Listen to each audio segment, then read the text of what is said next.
I wanted to do a quick little off-the-cuff video.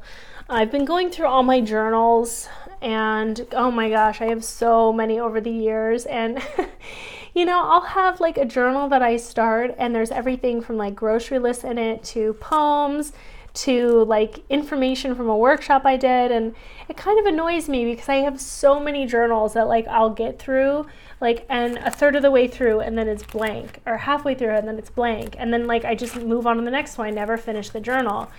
And so something that I kind of told myself was like, Elyse, you fucking fill these, like fill these pages and like just write it out, like write, and just, fill the pages, regardless of how like scattered or whatever it is, because I'll pick different subject matters for different journals. And then I move on to something else or whatever. But I'm like, just fucking write whatever you want all over the damn place, And it's funny because that's actually what the microblog is. On elysehugheswriter.com, the microblog, and what I'm making now into microblog collections, because I want these writings for you to be able to like hold them in a grouping in your palm and just flip through all these like emotionally, inspirationally eclectic writings at once and have it be like your inspiration throughout the day. That's what it is, because the microblog, it gives me an opportunity to do that quick entry on whatever it is, and then I could write about something completely different the next day or that afternoon or whenever I feel so inspired. And in this journal, I actually found this quote. I don't know when I wrote this. It's not really a quote because I wrote it. So it's just a sentence I wrote. I was wrapped in a divine denial where I realized reality didn't suit me. And this is very interesting because this, Trying to Make It, the upcoming book, it's called Trying to Make It, and the tagline is ditch the reality to live the dream. What that means is seeing beyond circumstances, closing the comparison channels, quieting that noise of other people's opinions that can be so fucking heavy and so impossible to piece through and find ourselves in, that it overwhelms us and it might get us stuck or stopped or self-doubting or procrastinating or self-sabotaging, all of which I've been doing lately. And, this divine denial where I realized reality didn't suit me. Lately I've read so many opinions of other people about like making it or, making a life or a living or whatever in whatever certain way. And specifically like as a writer, there's so much stuff out there that is really discouraging. And, there are people like in every realm you're going to get that. Like you put yourself out there, there are going to be people that fucking doubt you and that naysay you. Like regardless, like even people that say, live your dream. And like the next paragraph down in the book is like, but these are all the cons of doing this because you shouldn't do it, blah, blah, blah. And I went through that experience this week. I was reading a book and it was like, had a whole page of cons about, publishing a book. And it really felt so dejecting and depressing. And I just felt my energy plummet, and all this self-doubt like rising up. Like, should I even be doing this? And I thought to myself, I cannot imagine, like, I don't want to do anything else. I don't want to fucking do anything else in my life. So, like, regardless of what people say, if, like I had someone really close to me, like family member recently say, you've chosen a hard path. And I thought to myself, according to who? Like, that is completely your opinion. Like, yeah, from your perspective, of what you've experienced, which is not on this path. So how would you know if it's hard or not? People are going to tell you all kinds of stuff about what's right or wrong for your life. And I have let that affect me my whole life.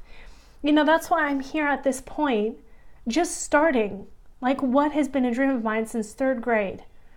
Like that is fucking ridiculous to me, that I have listened to other people's opinions and done what I thought, other people wanted and needed of me my whole life, to the point where I had a dream, a gift, and a talent that I pushed off and put on the back burner always because I prioritized their opinions over mine. And there's a Les Brown quote I'm probably going to butcher right now, but something to the effect of like, don't let other people dictate your reality. And I love that because it's like, not their place, man. People are gonna fucking do it anyway though, so that's the thing. It's like, how do we respond to that? You know, how can, for me personally, I'm like wondering for myself, how can I be bold within my life and do me regardless of what other people think or say about what I'm doing, what I want to do, whatever, and be genuine and be honest and speak my truth and be unapologetic and just be fucking out there, balls out all the way. And that's really what trying to make it is about, you know, like me finding that path with all the ebbs and flows that go along with it, and the most intimate moments and deep, raw moments of, you know, things like may look completely different on paper. You know, like, I'll talk about this more, but I will touch on today. When I gave a TEDx talk, it was like one of the hardest things ever because I had to be like, I wrote that speech in a way that I thought would sound good, and, you know, I had to rewrite it twice three times, because like the first two times it wasn't that perfect package of like what a TEDx talk should be. And so, you know, I had to rewrite it to have it be something more like TEDx-y and, you know, some kind of like actionable concept and whatever. And I did. And, you know, I look at that and it gave me, I guess, a launching pad for being able to talk about what I'm talking about now in what I feel is a way more real way. But at the same time, you know, when I did that TEDx talk, I was so terrified of like what people would think of me, and being in that kind of a setting around, you know, that kind of environment. There was a lot of like professional entrepreneurial women really like crushing it and whatever. I felt like a total fucking fraud. And in that speech, I was talking about this healing diet that I had gone through and how I had healed my skin. But leading up to that talk, I had been so fucking crumbling inside, terrified that it wouldn't be good enough, putting all this pressure on myself, that I was binging. I was binging on food so hardcore that my skin was erupting. And for the first time ever, I had wanted to wear a dress on stage and just have my legs out, because that would be the first time I would like actually be in a dress in public, like since I had psoriasis for like since I was 22. And I wasn't able to. I had to cover up because I had all these welts like all over my arms and my legs. And I just felt like a total fraud even talking about that. And on top of that, I had like maxed out my only credit card to buy my outfit for that event. I had used the last in my savings to get my hair and my makeup done. And I was so glad that they had free food at the event, because I couldn't even afford to like buy myself a fucking muffin if I wanted it. And that day, like after we had the TEDx talk, we went to a restaurant after, and I like kind of like snuck up to the register and just like got a soda water, because I wanted it to seem like I had something, but I acted like I wasn't hungry, even though I totally was, because I couldn't actually buy myself a meal. And so it's like, you know, we put so much emphasis sometimes on what things look like on the surface and how we look to other people and whatever. And I have done that in so many situations, the TEDx being one of them, where I was fucking breaking inside, like struggling to make it, was doing freelance copywriting. Like I made like some ridiculous amount that year, like $4,000 in that year, I think I made. I mean, you know? And I think of like all this stuff I put out there to present this image of me. And oh my God, how fucking exhausting it can be.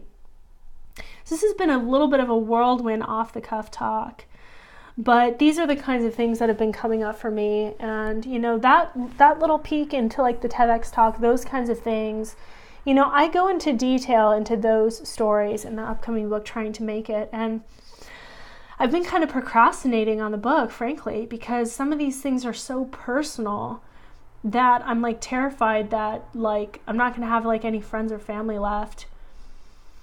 But the thing is, like, I have to trust myself that, you know, I speak my truth with grace, and, you know, I do this in a way that's, you know, honoring who I am, and to be bold and brave and courageous and stand up in that, you know, and do it with love.